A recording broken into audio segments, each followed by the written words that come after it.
পর্দা উঠেছে টি-20 বিশ্বকাপের। তবে বৈশ্বিক এই টুর্নামেন্টে এখনও মাঠে নামেনি বাংলাদেশ। মাঠে না নামলেও বিশ্বকাপ নিয়ে বেশ রোমাঞ্চিত সৌম্য সরকার।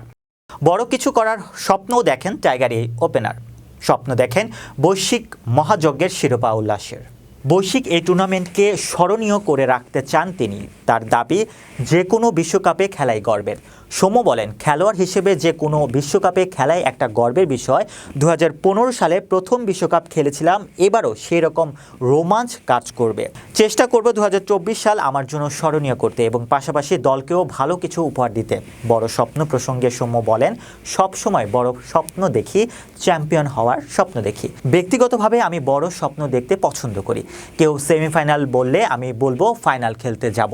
তারপরে রেজাল্টের কথা আসবে, মাঠে ভালো খারাপের উপর ফল আসবে। খেলায় উত্থান পতন, ভালো খারাপ, হার জিত থাকবে। আমরা আমাদের দিক থেকে চাইবো নিজেদের সেরাটা দেওয়ার।